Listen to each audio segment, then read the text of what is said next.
Guys, let's get this vlog rolling. All right, well, before I start asking you anything, thank you for taking the time, man. Bro. I was literally building a gym. I'm building a gym in my backyard. This is my dojo. We're in my dojo right now in my backyard, and we're building a gym right now. I'm sure Telemundo, Univision are going to come knocking it. They didn't already. I already did one today. I did one today with Telemundo. Oh, yeah? Yeah. Man. I don't know. I think your inbox is going to start going crazy now. You know, it has been, but it's a good thing, you know? Yeah. So before I just start shooting questions at you. Go for it, yeah. So I didn't want to do like your typical, like, how long have you been training? You know, like I'm going to I'm going to keep it fun. Yeah. Go for it. All right. So I'm going to officially start. Let's go for it. All right, everyone. So we're here with Mr. Ariel Torres. Thank you for taking the time, Ariel. I know everything's been hectic. You just got back from Paris. You qualified for the Olympics. This is like a dream for you. What are you thinking, man? What are you feeling? Right now I'm happy, but you know, the feelings haven't really sunk in because I still have another mission. I still have to go to the Olympics and I still want to win a gold medal there. So right now I'm happy, but I had to put the feelings off this side because, you know, the mission's not done. The dream is not done. Yeah, I'm going to the Olympics, but I want to go there. I want to do a good job and I want to impress everyone. I want to show everyone that supported me, like, hey, listen, the dream's possible, but once you make your dream come true, you still have a little bit more left in you to make, you know, some other dreams happen. Yeah. I know that the moment, obviously there's the hour change between here in the U.S. and when you're over there, but the moment we found out that it was official, like we were ecstatic. You know, it's, you know, you hear about it or you're like, oh, that's good for them. But to actually watch your journey, that's a whole other story. Like, I don't know if everyone realizes how much effort and how much of your life you've given up for that moment, you know?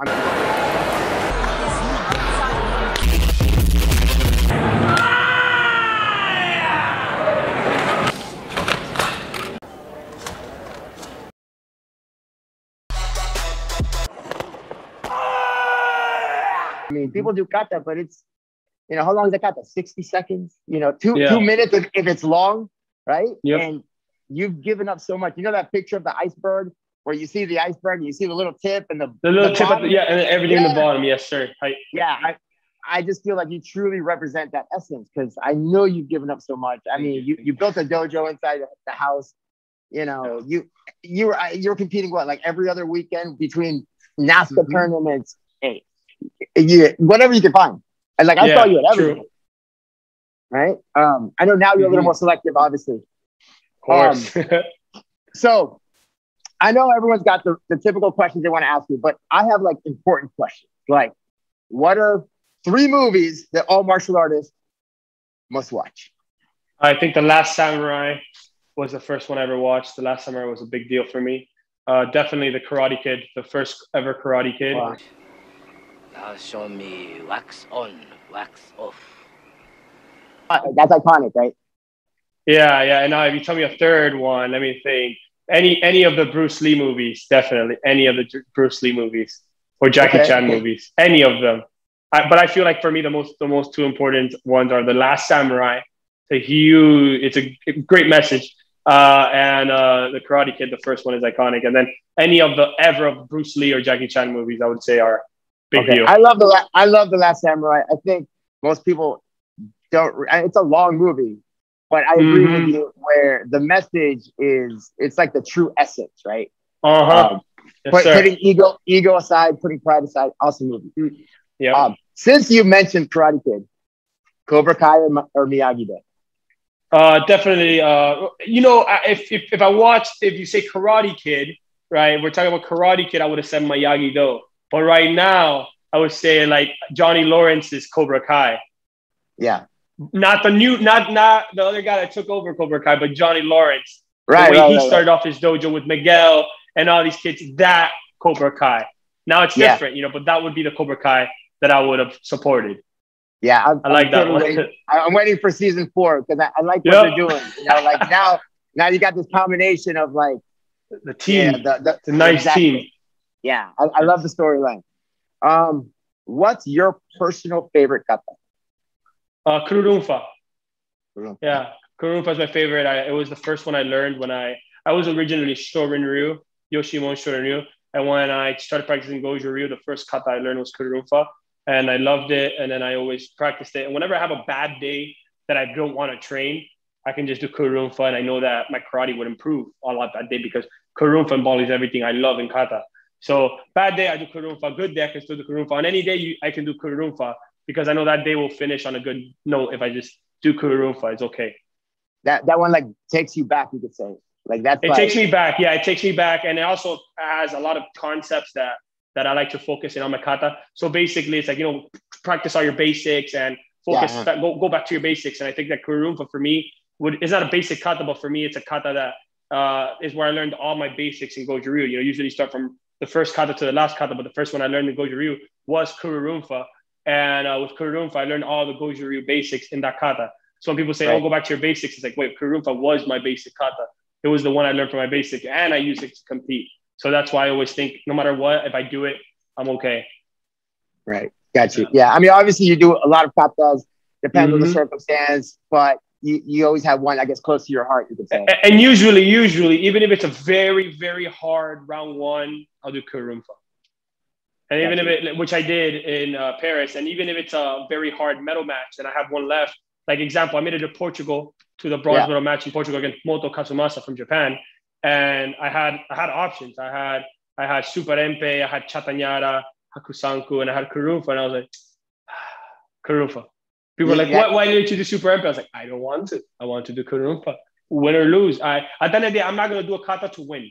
That's something I have gone against from the very beginning. I will never do a kata to win. I will do a kata because it makes me happy and I want to do it. If a coach tells me you do this kata because you got to win, I'm going to have a problem with that coach. My sensei understands my mentality. We butt heads a little bit on it, but you can't change a kata person's heart. It's more about me performing my kata and enjoying my kata. I want to do this kata. I'm going to do it. It's like food. Someone makes you food. If you don't want to eat a certain food, it's not going to taste good. If a chef doesn't want to cook a certain meal, it's not going to taste good. When a chef wants to cook something for someone, it's going to be the best meal they've ever had. So that's the way I look at kata. Like if I want to do this kata this route, not because it's going to win, but it's what I feel right now that I want to do. And I usually listen to myself, and it's usually more or less like Kururunfa round one, sometimes Ohandai, things like that. Yeah. But plus, I think like you just said, if it's something you want to do and you feel good about, I think it's going to show. Like I mean, past the technique, it's just going to show. Like the kime will be there. Like you'll see it. You'll see the real fight will be there. Yeah, the chakugan, the focus in the eyes. At the end of the day, it's your kata, it's your performance, it's your journey. You don't need to please your mommy, your daddy, your sensei. You need to please yourself. If you go out there and you do a kata and man, you're happy with it and you lose, but you're happy with it, you're like, hi, I did my best. I'm happy with the kata. Obviously, it needs improvement, but everything I did today, it was the best I can do today. It was my 100% today because it was what I wanted to do. I did it how I wanted to do, and I'm happy with that today. Because even if it wasn't your best ever, but your best ever doesn't count because today it was your best for today. Tomorrow's something else. Eric, what's your go-to food? Well, it used to be I love ramen, and I do love ramen a lot. And it is when I go to competitions, like I eat ramen. I ate ramen before I competed in the finals for the Paris qualifier. That was the last thing I ate. Yeah. I took a break. I ate ramen, but if I would have had the chance, I would have eaten fried rice. I've learned to love fried rice. I love fried rice more than anything in the world right now. But usually it's ramen because when you travel to a competition, you need carbohydrates before you compete. And the thing I can trust the most is what I cook in my room. So it's either rice that I'll cook in my room or I'll cook ramen because it tastes good and it's just good. You don't know what you can buy if you buy something somewhere else and your stomach gets all messed up and then you can't compete. So yeah, ramen usually for me. So have you ever had a moment you just want to quit? Yeah, several times. So many times, especially more at the beginning of my Olympic journey, going towards the Olympics. I've had moments that I knew when I want to retire. So let me start with where I wanted to quit. In 2018, I was in Guadalajara, Spain for the Series A championship. There was like 200 something competitors in my division.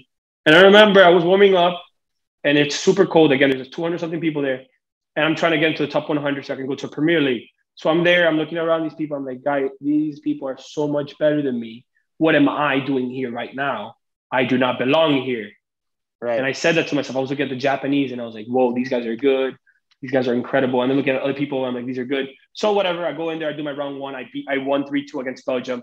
Boom, I go in again. I win 3-2 against Spain. Boom, I go in again. I beat 4-1 against Netherlands. Boom, I go in again. Round 4, I lost to Japan against Moto Kasumasa. Okay, no, he hadn't won anything yet.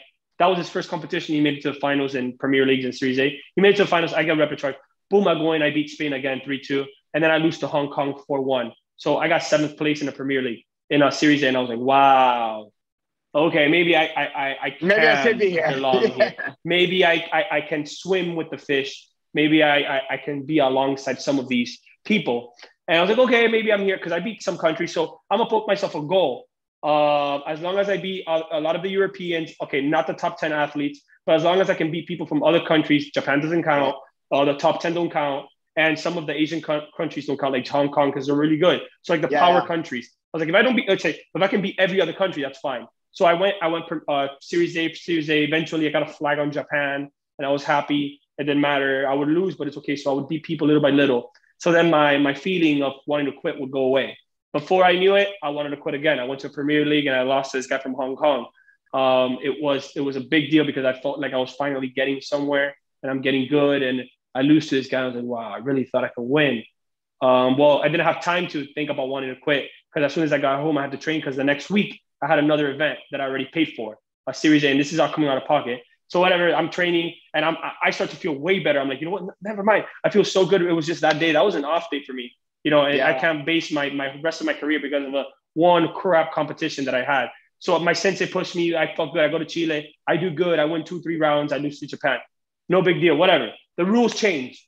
The rules change completely. Now it's by points. Yeah. Right. Now I can have more reason to want to stay because every time I lost, I was able to go judge by judge and be like, wait, well, this judge voted for me against Japan. Wow, wait, if it was by flags, I would have beaten the Japanese athlete 4 flags to 1. But since it's by points, they take out too high, too low. I lost because of the rule, the technical rule. But if it was by flags, those 4 judges voted for me, and one of those judges voted for him. That means I would have won 4 flags to 1. Right. Okay, that's good. So this gave me more incentive to want to stay. So yes, I wanted to quit, but I always found a reason to stay. There was always, whether it was 1 flag, whether I was happy with my kata. And when I won Pan American Championship, I was the champion of Pan American. I won, great. The next competition I lost. I didn't want to quit. I just have to keep pushing. So eventually it just became, this is karate. You go up, down, up, down, it's a roller coaster. Up, down.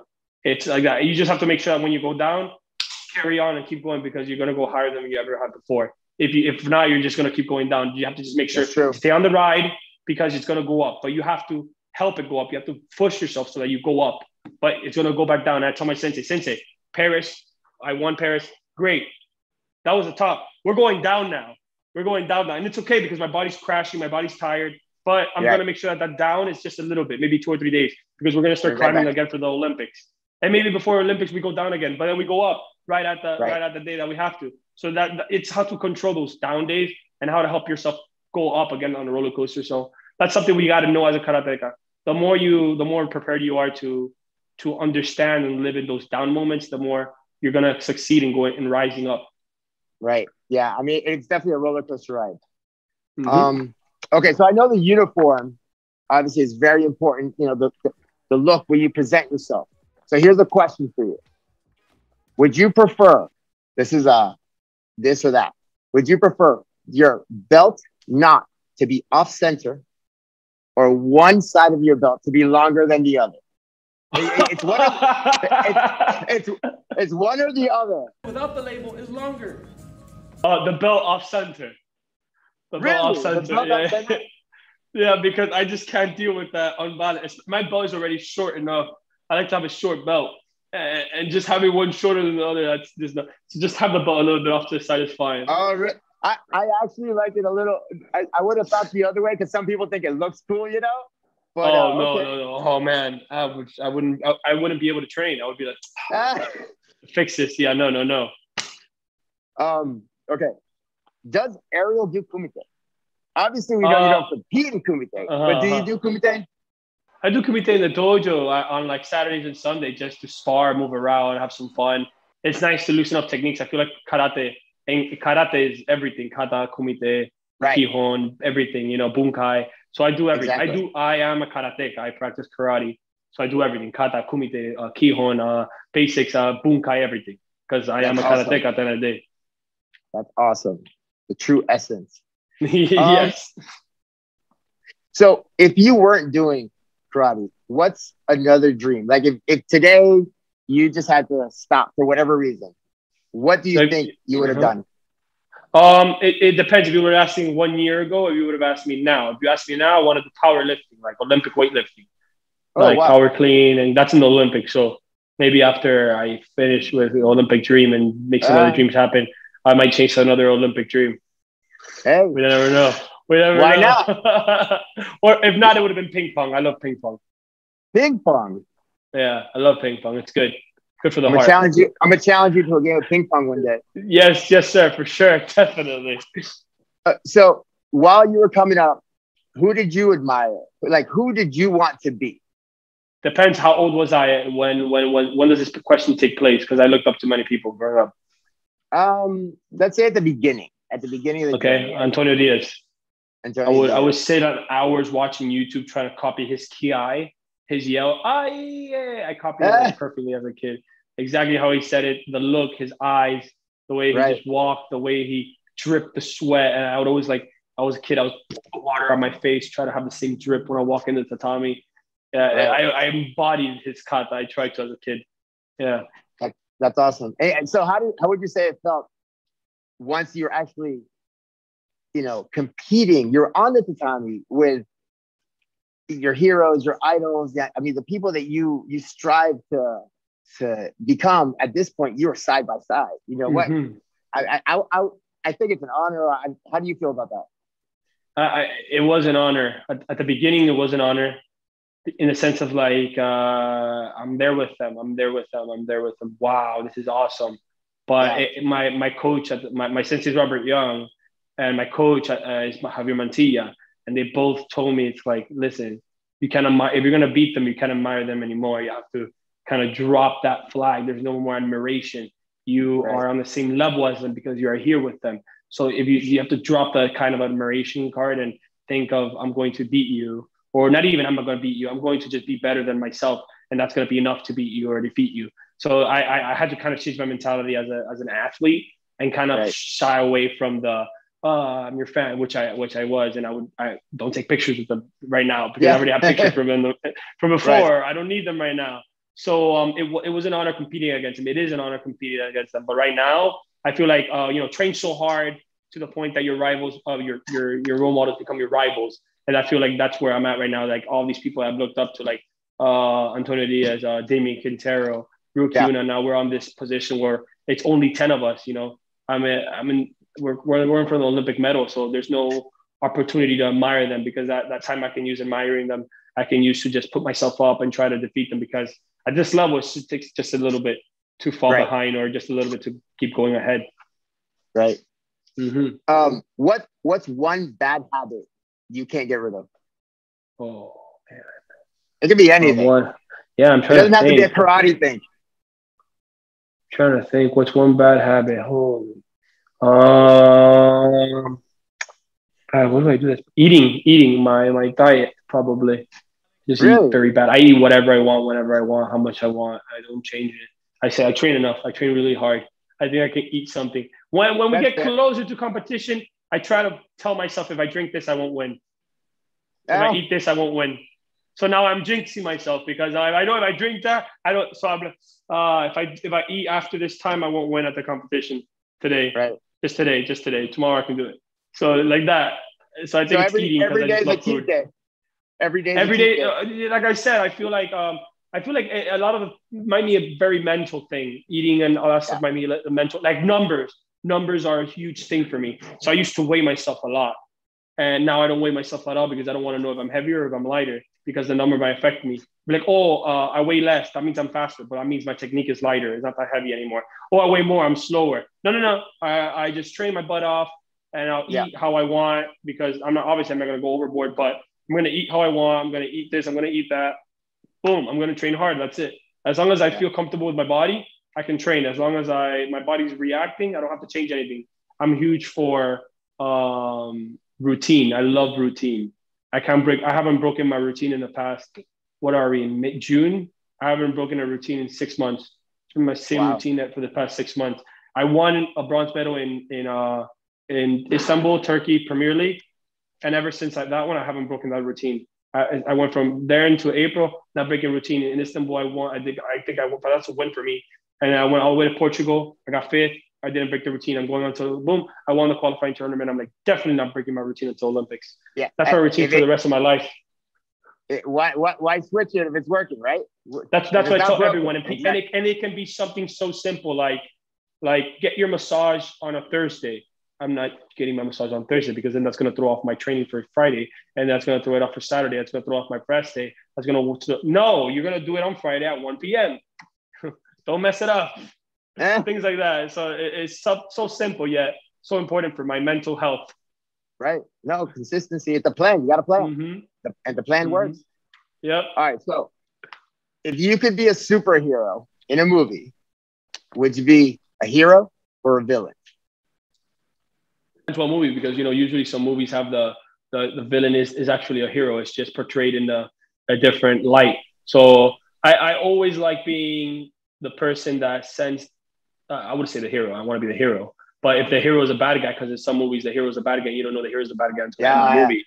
And then the bad guy ended up being the hero. Just he looked ugly and he was very messed up and didn't look professional, didn't look the part. But he was a hero. So I would like to be the real hero of the movie. The real hero from the beginning. Right. Whether he's portrayed as the bad guy at the beginning, but I would prefer to be the hero. Yeah. All right. Let's see. All right. Just think about this. If they let you play a walkout song when you walk out in the Olympics, what would you play? Oh man, there's so many songs. We have the English songs that I can do. Because I can pick some English songs from back in the day, from my high school days. I can play some anime intro song.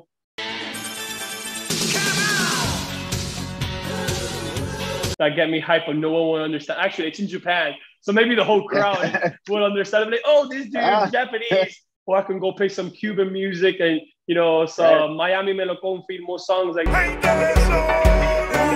some people we don't know. It'll be hard, but I would definitely probably pick an anime song, an anime opening from Naruto or something like that. Because at the end of the day, it's what I train to. That story, I mean, most animes are just about improving yourself and getting better than you are. So, yeah.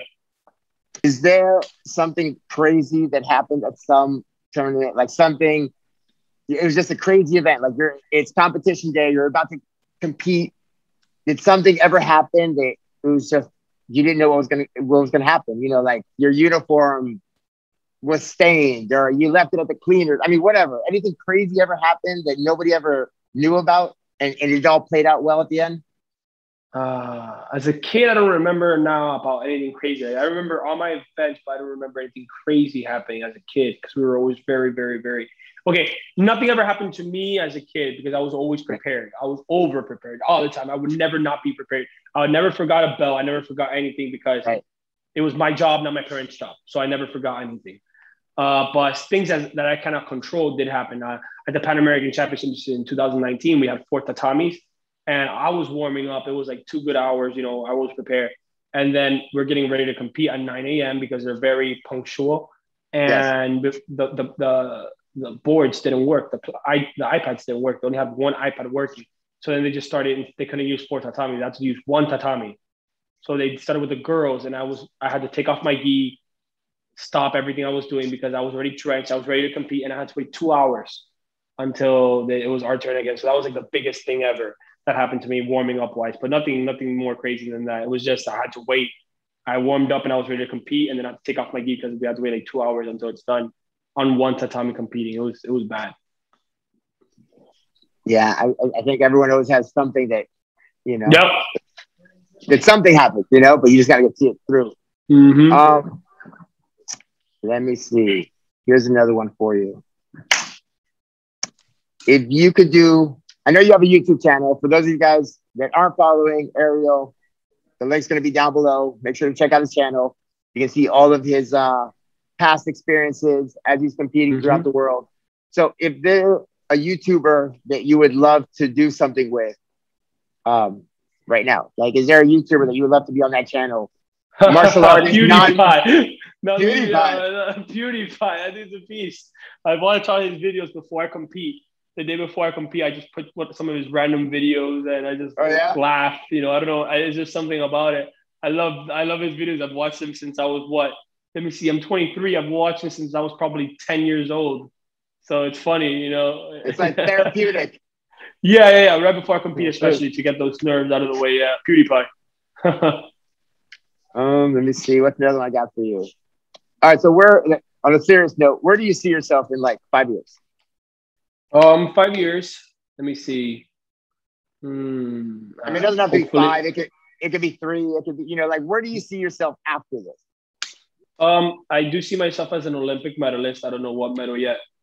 I do see myself with a medal in the Olympics, hopefully, you know, but that's what I see. After that, the end game, I do want to have a house, be married, family in 5 years already. Have the family, have the house, have that.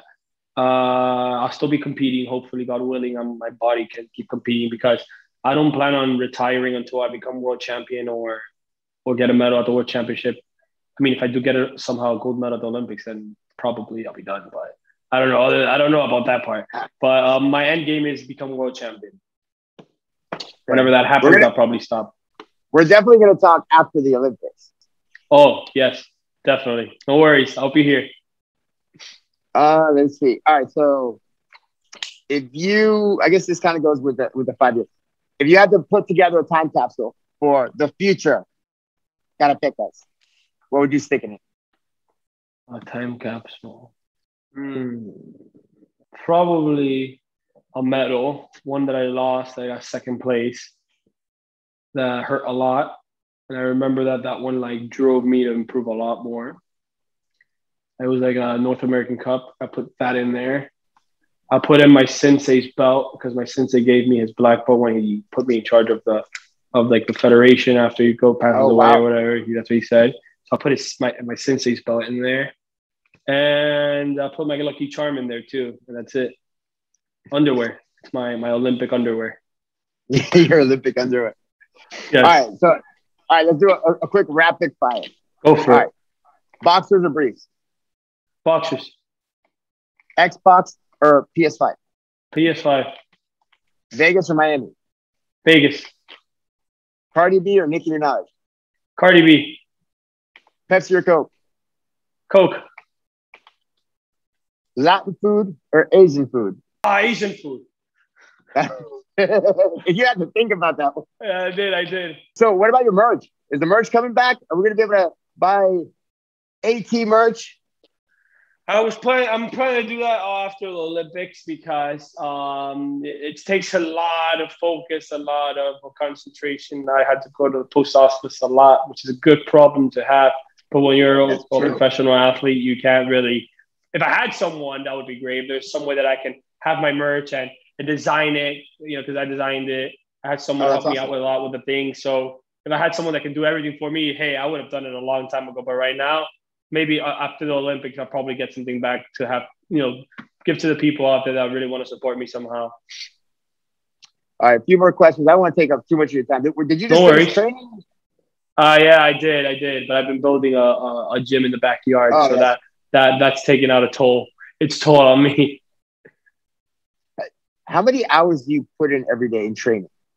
It changed a lot. Back in the day, I mean, like maybe a year ago, it was like 6 to 8 hours a day. Now it's gone up to like 3 to 5 a day, depending on the day and what my body wants. It's more become like quality over quantity. Right. So yeah, right now it goes from 3 to 5 a day. And I used to not take a rest day. Now I do rest every Sunday. It's like my off day. I turn off all my devices. I just try to be alone and not talk to anyone. So yeah, I feel like it's very important as an athlete. You have to rest. You have to know, and it's different for everyone. Not everyone is supposed to train the same. Some people are supposed to train a lot longer. Some people don't train as long. I know from experience with some athletes that do great, they don't have to train that long. So, or some do have to train a long time. So you can't compare your training time with other people because everyone's different. You know, you have to find what Right. works for you. And I feel like, thankfully, I found what works for me, and now it's routine. Got it. All right, this one's a little more personal. Most embarrassing moment. In karate competition? It could be anything. That's your choice. Oh, bro, right now, it was an embarrassing moment. It was just so random. I was completely cut off guard. I was in Paris, and they were asking me about my girlfriend instead of asking me about the karate competition. They're like, how does it feel that your girlfriend qualified for the Olympics? I'm like, dude, you're supposed to ask me about karate, not my girlfriend. So that was pretty embarrassing, I guess. Not embarrassing, but just threw me off. It was like, what? Yeah. Yeah, I actually saw that interview, and I actually caught that. I was like, he might not be ready for that. Yeah. I was not ready, but hey, it is what it is. You know, it's fine. Yeah, and the truth is, it is a pretty cool circumstance. Yeah. I didn't know. Okay, whatever. You know, I don't know if I want to reply. Like, I didn't want to know if I want to be like, yeah, it feels good. It feels. Oh, oops, that's the nerves. There we go. Oh yeah, I didn't know if I want to reply like, hey, yeah, no problem, or if I want to show that I was shocked. So I decided to go like, yeah, I am shocked that it is a surprise that they asked me that it wasn't planned. So yeah. Yeah. So if you had a message for the Sensei kids here, what message would you give them? I would say that, you know, karate gives you so much in life. It's not only about becoming a champion, but if you decide to chase the big dream of karate, of world champion, or some type of goal, or some type of champion in karate, just don't give up if you're trying to find something in karate, because you never know how close you are. I always tell kids I help, or I tell people, it's like, think about the number 100%, right? You never know if number 78 or lost 78 would have been your win. So you just keep staying on it, because you never know when it's your turn to win it all. And if karate is just something you want to do as a part-time, I would say stay in karate as long as you can, because it's going to give you values for the rest of your life that you won't learn or you know, learn from in any other sport, like, you know, our dedication, our focus in what we do, and our discipline. So, you know, karate will benefit you for life. And I suggest, you know, stay in it as long as possible, no matter what comes into your life to try to, you know, take you away from that path. I think karate will benefit us all in the long run. Okay. If you could write a message in a bottle, throw it into the ocean for someone to find, what would you write on that piece of paper? I would put like hashtag chasing my next win, just to someone find that and say, what does this mean? And it's just a message that I feel like I want people to keep it in their head, like chasing your next win, not your next dream, your next win, chasing the next win. It doesn't have to be about winning a competition. It can be about chasing your next win as a goal you're setting. And you're constantly searching, you're constantly fighting for that next step in your life, whether it's I'm chasing my next win in my life. I'm trying to get a house. Right. I'm trying to be a better person. I'm trying to lose weight. I'm trying to do this. I'm trying to do that. So I would just put hashtag chasing my next win, and it can be whatever they interpret it at that point. You know, the better, the deeper, the better. But that would be my message to everyone. That's a good one. Mm-hmm. So, you know, we're going to wrap it up. I don't want to take too much of your time. So again, thank you for, you know, taking this time out of your day to just chat and get to know more about Ariel. Not just what we see in the videos and the interviews. We wanted to see, you know, a little behind the scenes about who you really are, because it's easy just to see you out there winning, but there's so much more to it than that. You know, those 60 seconds, that's 2 minutes. True. There's just so much more. You know, you're sitting there building a gym. You know? Yeah, it's true. That I have to go back to it when we're done. There's no break. You know, I got to make my dream happen somehow, and I got to keep improving. So time management, you know, we do what I can. I try to get back to the community by talking to incredible senseis like yourself that I know you guys have believed in me and supported me for a long time. So this is my way of trying to give back, because I know that you want to do this to show people a little bit more about me. So I appreciate that you're doing this for me, and I appreciate that you're sharing it to the community. It's because of people like you that we're able to keep growing as karateka martial artists. So thank you so much for having me. I really appreciate it.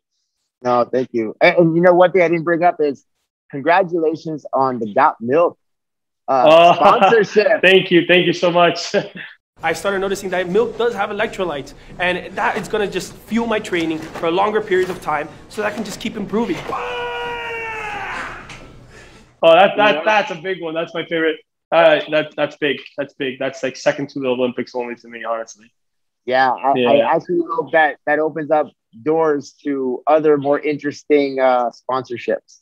I feel like it's helped out so much right now with exposure. And I mean, man, well, I love milk. So I'm so glad I decided, hey, let me sponsor you with milk. And now I'm sponsored by something I've had. It's been part of my life for the longest. Regular milk or chocolate milk? Depends. But my favorite is, regular milk. But when I'm trying to weight lift, I drink chocolate milk at night. Yeah, it's just to get bulked up. So that's the only thing. The only thing I've actually learned about nutrition is like protein intake, calories intake. I mean, carbohydrate intake, and when to drink chocolate milk. Because that one I do for weightlifting. When you're weightlifting, you want to gain muscle mass and get stronger. You should drink chocolate milk. It'll help you recover and build the protein you need. Yeah, but for me personally, I just like regular white milk. But I'll drink chocolate for my weightlifting needs. Gotcha. Mm-hmm. All right. Well, like I was saying, thanks for being here. Thank you. Again, I hope everyone that goes and is on the SenseiDavid page goes to check out Ariel's channel. Follow the link down below. Leave some comments. Give him some love. Give him some support. He's doing amazing things in the karate community. And we wish you luck at the Olympics. And I hope to see you come home with a very shiny gold medal. Oh, thank you. If we do, we'll have an interview. All right, man. So, all right, Sensei. Good night. Or go finish your gym, I guess. Yeah, I got to finish, and then I got to shower, and then I can sleep. And start again. Yeah, and repeat everything all over again in the morning. 4 in the morning is when I start my day. It's not easy. Oh, wow. I didn't ask you that one. When do you start your day? 4 in the morning? 4 in the morning, yeah. I wake up, I do like an hour of like cardio stuff, and I eat breakfast, take a shower, go to sleep. I wake up at 8, and then I do kata. And the rest of the day is just there. So how many hours are you sleeping? Like 5, 6 hours? Do I sleep? No, I sleep a lot. I sleep like 8 hours a day, but I just wake up at 4, I eat, and then I go back to sleep after I eat, and then I wake up. Okay. Yeah, okay, gotcha. Yeah, so I can sleep and wake up very fast. So I make sure at 4 in the morning. I don't know why, it's just so peaceful. I just feel like I'm getting a 1 hour workout ahead of everyone else in the whole world, and I can be better than them 1 hour, waking up earlier. Like I said, mentality. Yeah, I agree. Beat them all. I agree with that peacefulness of like waking up before like the day really starts. Everything's still, the air even feels cleaner. It's an interesting environment. And at that moment, I know that I'm better. I'm improving more than everyone else in the world. So then I can finish my training, eat breakfast, take a shower, go to sleep, wake up again. And then when I wake up again the second time, it's everyone's 8 in the morning. Right. And it's like the first thing I'm like, I just woke up. I finished my training. I can do whatever I want. Like, today's okay. And then I have my second training of the day, and everyone's like, yeah, everyone hasn't even started the first training, and I'm already by my second one of the day. So that's my way of thinking when I wake up in the morning. Gotcha. Yeah, man. That's the secret sauce. All right. Well, like I said, I'm gonna let you go. Sensei. I know it's getting late, but we'll talk again, and just keep it up, man. Awesome. Thank you, Sensei. Good night, and thank you again for your time.